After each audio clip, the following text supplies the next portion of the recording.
ኢትዮጵያ ትልቅ ዓለም አቀፋዊ ጉባኤ እንድታዘጋጅ ተመረጠች። ሰላም የኢትዮ ፎከስ ቤተሰቦች፣ የዕለቱን መረጃ ይዘን ቀርበናል። አብራችሁን ቆዩ። ኢትዮጵያ ከ2 ዓመት በኋላ የሚካሄደውን የዓለማችን ዋነኛውን የተባበሩት መንግስታት ድርጅት የአየር ጸባይ ለውጥ ጉባኤን እንድታስተናግድ ብራዚል ውስጥ እየተካሄደ ባለው የዘንድሮ ስብሰባ ላይ ተመረጠች። ኮፕ በመባል የሚታወቀውና በየዓመቱ የሚካሄደው የአየር ጸባይ ለውጥ ጉባኤ በአውሮፓውያኑ 2027 የሚደረገውን ኮፕ 32 ኢትዮጵያ እንድታስተናግድ የተመረጠችው ናይጄሪያን በመብለጥ ነው። ኮፕ የሚለው ስያሜ ኮንፈረንስ ኦፍ ፓርቲስ የሚሉ ቃላተ ምህጻረ ቃል ሲሆን በተባበሩት መንግስታት ድርጅት የአየር ጸባይ ለውጥ ስምምነት ማዕቀፍ ስር የሚካሄድ የዓለማችን ዋነኛው የአካባቢው ጥበቃ ጉባኤ ነው። በጉባኤው ከአሜሪካ በስተቀር መላው የዓለም ሀገራትና ሌሎችም በ10 ሺዎች የሚቆጠሩ ተሳታፊዎች የሚታደሙ ሲሆን ወሳኝ ድርድሮችና ስምምነቶች የሚደረሱበት ነው። ይህ ዓመታዊ ጉባኤ መካሄድ የጀመረው በአውሮፓውያኑ 1992 የአየር ጸባይ ለውጥ የዓለማችን ስጋት መሆኑ መንግስታቱ ድርጅት ተቀባይነት አግኝቶ ከስምምነት ከተደረሰ በኋላ ነው። ኢትዮጵያ ይህንን ጉባኤ ለማዘጋጀት መመረጧ በጉባኤው አጀንዳ ላይና በማብቂያው ላይ በሚተላለፉ ውሳኔዎች ላይ ከፍተኛ ሚና እንዲኖራት እንደሚያደርግ የሮይተርስ ዘገባ ያመላክታል። 30ኛው የኮፕ ጉባኤ በብራዚሏ ቤለም ከተማ ውስጥ የተካሄደ ሲሆን የቀጣዩን ዓመት ጉባኤ አውስትራሊያና ቱርክ ለማስተናገድ እየተፎካከሩ ነው። 31ኛውን የኮፕ ጉባኤ አስተናጋጅ በቀጣዮቹ ቀናት ይታወቃል ተብሎ ይጠበቃል።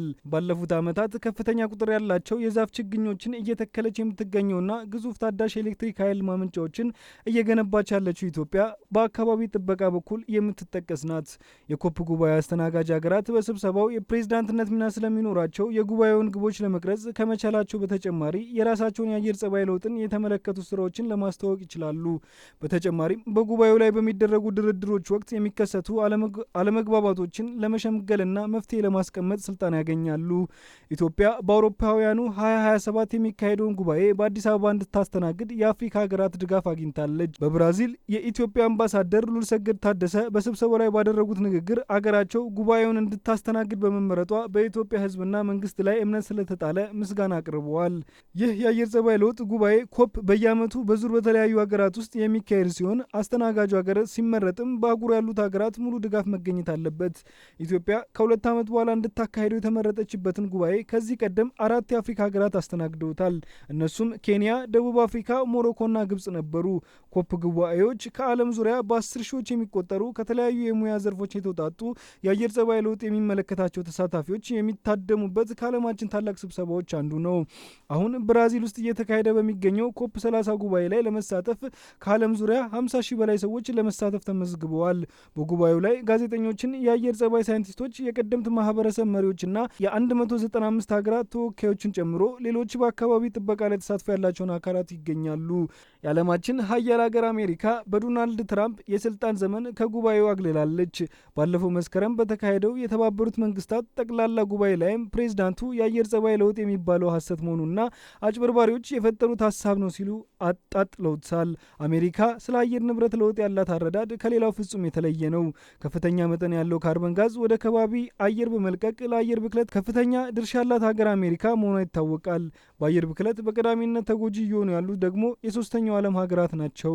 ለዚህ ጉዳት ካሳ እንዲሆን ሰፊ መሬት ያላቸው ሀገራት ደን በማልማት ወደ ከባቢ አየር የሚለቀቀውን በካይ የካርበን ጋዝ ጉዳት ሳያስከትል በዛፎች እንዲወገድ ለማድረግ የሚያስችል በሳይንስ የተረጋገጠ ጥናት ቀርቦ ጃፓን ላይ ተዘጋጅቶ በነበረው የአየር ንብረት ጉባኤ ላይ ቀርቦ ነበር። በኢንዱስትሪ የበለጸጉ ሀገራት ከፍተኛ መጠን ያለው በካይ ጋዝ ወደ አካባቢ አየር ስለሚለቁ ከፍተኛ ደን ካለሙት ሀገራት ጋር የካርበን ንግድ ውል ተፈራርመው በከፈሉበት የደን መጠን ልክ ካርበን ጋዝ ወደ ከባቢ አየር እንዲለቁ የሚያስችላቸው ስምምነት የኪዮቶ ፕሮቶኮል በሚል ስያሜ ፕሮቶኮሉ ዓለም አቀፍ ስምምነት እንዲሆን ለማድረግ በርካታ የዓለም ሀገራት በተዘጋጀው የፕሮቶኮል ሰነድ ላይ ፊርማቸውን በማኖር አጽድቀውታል። አሜሪካ ግን የኪዮቶ ስምምነትን በፊርማዋ ለማጽደቅ ስታመነታ ቆይታ እንደ አውሮፓውያን አቆጣጠር በ1998 ዓ.ም ስምምነቱን መፈረሟ ይታወቃል።